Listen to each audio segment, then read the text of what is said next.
Bonjour, allez courage, on y est presque. Il y a deux réponses à cette question, comme à toutes les questions. Celle du poète et celle du savant. Laquelle veux-tu en premier? Cette formule de Pierre Bottero, c'est avec elle que j'ai grandi. Comme beaucoup de camarades de promo, je le sais, j'ai été forgé par les mondes de l'imaginaire. Et il me forge toujours. Un livre, comme celui d'Ariel Kirou, Dans les imaginaires du futur, m'a conté comment dépasser les deux imaginaires les plus forts aujourd'hui.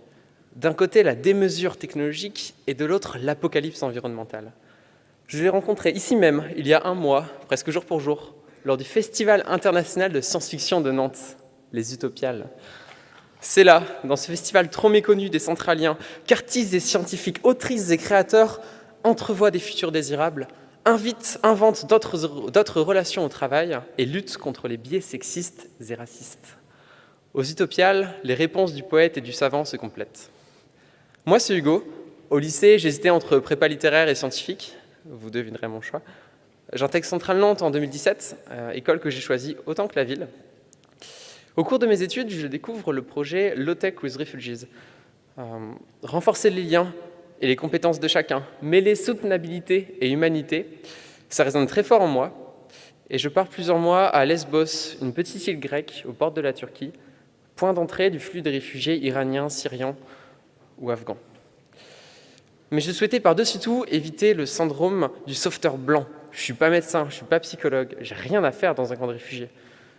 J'étais en fait à quelques kilomètres de là, dans un îlot de bienveillance nommé One Happy Family. J'accompagnais les réfugiés dans la fabrication de low-tech pour qu'ils améliorent leurs conditions de vie.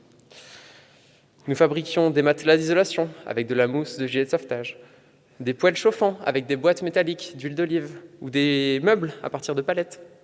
C'est un Iranien, docteur en électronique fuyant les persécutions religieuses, qui m'a montré les bases pour réparer un ordinateur. Mais voilà, en France, certains dirigeants ordonnent de lacérer des tentes, puis s'indignent faussement quand 27 réfugiés se noient, tentant de fuir rejet et racisme. En revenant de Césure, j'étais désormais certain que la rupture écologique sera démocratique et sociale ou ne sera pas. Mon parcours se poursuit à Centrale, d'abord en ingénierie de la transition écologique, où j'ai appris des outils théoriques qui me manquaient, comme l'analyse de cycle de vie, par exemple. Monsieur Benguigui, merci pour votre foi inébranlable dans le rôle de l'ingénieur comme acteur de la décroissance.